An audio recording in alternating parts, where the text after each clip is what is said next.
Hi, my name's Emily and I'm here today to talk to Lee and find out more about the Property Investment Club.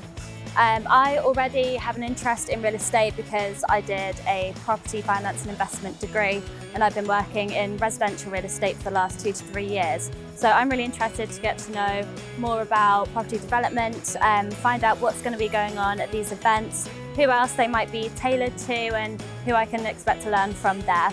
Make sure you check out property-investment.club, and I'm also going to find out from Lee today what he thinks of the current political climate and economic climate here in the UK and why we should stay in the UK and it's still a safe investment to develop property here.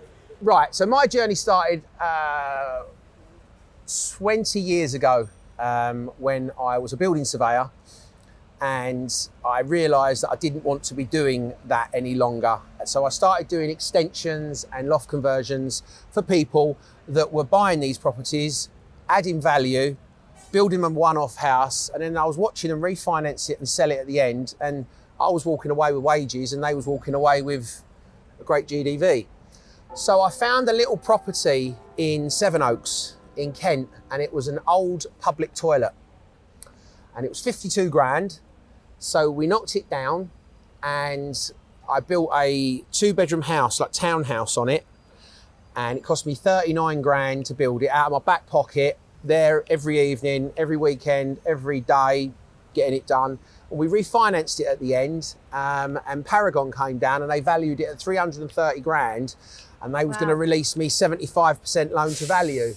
And I remember walking around with a guy doing this with my eyes thinking, hang on a minute, 75% of 330 is substantially more than I owe.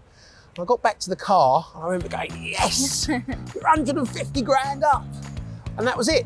And how are you finding the market at the moment? Have you taken on any new projects recently? Yeah, we've got a project that we're completing on next week, which is 5 townhouses in Whitstable, which is a little seaside town in the back of Kent. Yeah. Very popular with the DFLs, as they call them, the down from Londons. So a lot of them are decentralising down there to get out of the smoke. So what would you say to people who are perhaps cautious about entering the market at the moment due to the political climate? I would say to those at the moment, I don't think it can get any worse than it is at the moment. All the time we've got them idiots in there, they're going to keep making the rules up as they go along. If you can develop in the climate that we've done in the last 2 to 3 years, then the better times are in front of us. Every deal's different, every return's different, every interest rate's different. All of it is a moving target. I know there's lots of people at the moment talking about leaving the UK, putting their money elsewhere. I know Dubai is a popular place for people to move to, especially people with wealth are talking about putting their money elsewhere. What would you say to those people? I would say if you've got extreme wealth, yeah, get out of the UK and move to Dubai. I'm not talking about extreme wealth. We're talking about developing here to make a few million. We're not talking about 200 million. These people that can afford to go to Dubai are still leaving a business behind that's functioning. Yeah. What we're doing is we're trying to create a portfolio. So you need to be here. You need to be active, feet on the floor. I'm 20 years in it. I'm still out every day. High vis, hard hat, organising the site. You can't do it any other way. And I've tried bringing endless site managers in. I've tried bringing various other people in, and there's a super yacht coming up the river, and it doesn't work. My opinion is you need to be feet on the floor. And at the end of the day, we're British. We're here to create that portfolio in our own country. Why run off somewhere else? Run off to soulless Dubai, where it's 142 degrees in the summer and you can't step outside. Why would anyone not want a British winter? But you do have to know when enough's enough. You don't want to be that box that has that one last fight and loses everything. Yeah. So you do need to know when to stop. Tell me more about the event then. What is the structure of the going to look like? You would arrive on the Friday, say 10 o'clock at my house. We've got a big office suite there. where we will firstly sit down, let everyone have an introduction to each other. And then I think it's about sitting down and getting people's goals, what they actually want to achieve. We'll have a guest speaker on the development finance, an actual lender, head of lending will be talking to us about what we need to do, what money needs to go in. We'll have a solicitor speaking, we'll have a tax advisor speaking, we'll have a planning guy there speaking. There'll be someone covering every aspect from the professional side to give everyone the knowledge, and those people will be on hand as well throughout the 12 months. It's not just me. If there is a question for a solicitor, we will get it answered. I'll be showing people case studies of examples of sites. We'll choose half a dozen sites that are for sale at that time. We'll do the numbers on them. We'll come up with where the profit should be on that. That will then allow people to see what can be gained and what the financial rewards are from what we're trying to achieve. Everyone will be put up in the hotel, driven there and back.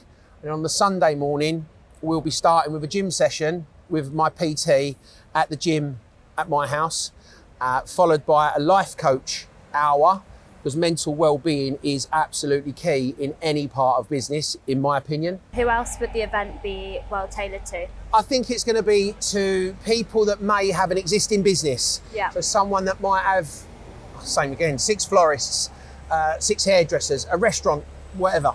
Something that's making profit, something where they know that they're taking the money, they're putting it in the bank and it's going nowhere. In fact, they're just getting poorer. So it's someone that wants to add another string to their bow, someone that wants to generate some wealth. It might be generational wealth. It might be someone that wants to bring some money to their 4 children when they get to 24, 25. It might be someone that's trying to create a pension pot. Yeah. There's many different angles that people could take, and we're here to expose that, talk them through it and guide them on that journey.